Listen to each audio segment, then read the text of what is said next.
Hey, what's up everybody? This is Nightwing2303 from kicksoncourt.com. Today we have another performance review. It is on the Nike LeBron 10. So without wasting too much of your time, let's go ahead and get right into it. Alright guys, so here's just a quick look at the traction pattern and the surface area of the LeBron 10. Honestly, it's much better than all of the previous versions that we've seen since the LeBron 8.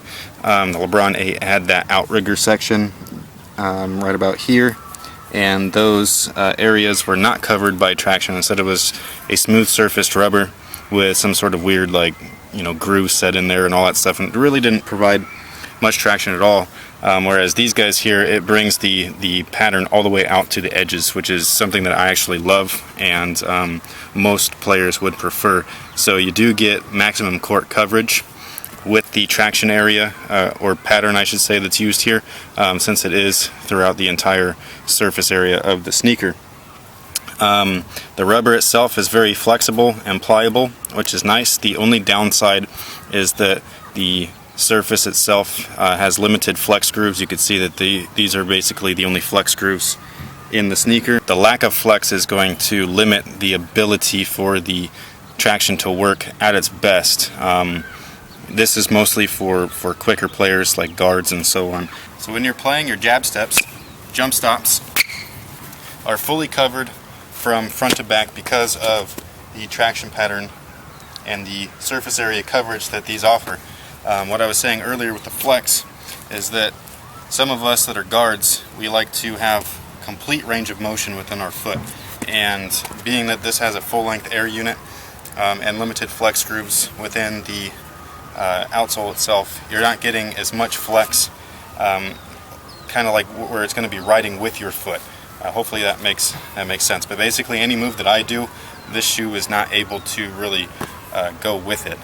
But if you're a power player, power forward, or if you're just real heavy, you're not going to really be affected too much by that, because this is going to be pretty much adequate for your style and your type of movements. The cushion itself is absolutely amazing. Basically, if you did not know, this is a 360 Air Max unit with Zoom Air inside. If you want more detail on that, you can either go to the previous video on these, or you can go to my website, kicksoncourt.com, and I have a full-on performance teaser just on the cushion alone. Basically, this the heel strikes right here, or you probably won't be able to see that. Heel strikes right here feel exactly like an Air Max unit. The Zoom Air that is inside of it is very small. It's about this wide, and it goes full length from side to side. And then you have your pillars for support in the front and back of that unit. So basically, heel strikes feel pretty much like an Air Max unit. It's the forefoot that is absolutely insane. There are small pillars right here. There's about 4 of them. I wish that there was more right here along the outrigger, because I don't know if you're going to be able to see that, but with certain movements, you're really kind of compressing that bag, and then you can teeter over and lose some stability on there, which I have actually experienced. But the overall feeling that it gives you in that forefoot section is just incredible. It's like a propelling action, where when you hit your foot from the heel, and then you go into the forefoot, and then it just kind of springs you off, because it's a larger version of Zoom Air. So if you're familiar with Zoom Air at all, you know that it's very kind of bouncy and responsive, and it gives you that spring feeling underneath your foot. This is exactly like that, but it's just enlarged, so you get a greater amount of force pushing back against your foot with the force that you gave to it. So I think it's awesome. It's very comfortable, and it's very durable. This is probably one of the best cushioning systems that Nike's made. If they can make it a little bit more flexible, then I think that this would be incredibly awesome to use in almost every type of sneaker. The materials, honestly, it's awesome. You have this newer style fuse where it is a lot thicker than the Hyperdunk 2012, but it's a lot softer as well. So break in time is not required. I mean, these things are pretty much broken in for you right from the get-go. It's just as durable. I don't know if you can see all the scuffs and things like that, but they're on there. If I wanted to, I could wipe them off, but I really don't care.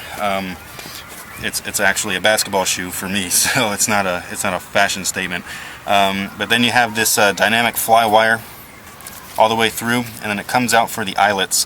Now, it is hard to lace these up, but that's mostly from the laces. And by the way, if you're going to be taking these laces down, because I had to do that to get that little like lace lock thing off, I put a safety pin, or you can use a paper clip or whatever, through the fly wire loops here. Otherwise they'll possibly go into the material, and good luck trying to thread them back in there. So that's just a warning to you. But overall, materials are awesome. Definitely an upgrade as far as a direct comparison to the LeBron 9, in my opinion, and I absolutely love it.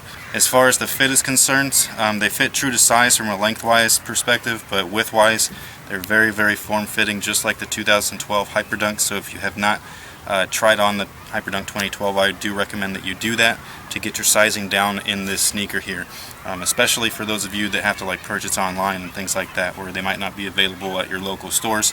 Go to any local shop and just try on a Hyperdunk 2012, and whatever size you are in that shoe is what you're going to be in this shoe here.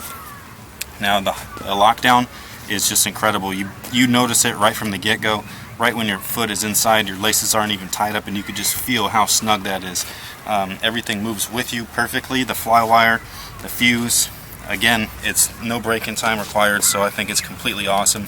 And there's no heel slip. I don't know if you're going to be able to see that, but heel's not slipping whatsoever. These two eyelets here really draw your ankle back into the heel bed, so that is keeping you covered from this perspective. Everything else is due to the fit, as far as lockdown is concerned, and that material and the fly wire itself definitely help out. As far as ventilation is concerned, you can pretty much see that you have plenty of cutouts throughout. These ones right here, as well as this little guy right there, and then these ones here, they're not restricted by anything other than the mesh tongue. And the mesh tongue itself is fairly breathable, which is nice. These guys here, they're decent. Like, you can actually, I don't know if you can see your finger through there, but you can get behind there. It is behind the liner, but it's there and available, so that's mostly to let the heat escape. So this is probably one of the most well ventilated LeBrons that we've had in quite some time. Maybe it's definitely better than the LeBron 9 Elite, way better than the LeBron 9, slightly better than the LeBron 9 Low. So right now though, everything's pretty much lightweight and well ventilated as far as that type of category, the ventilation category, with the new performance models. So this to me isn't really a special feature anymore, but it definitely looks cool, and it does actually work, which is a plus.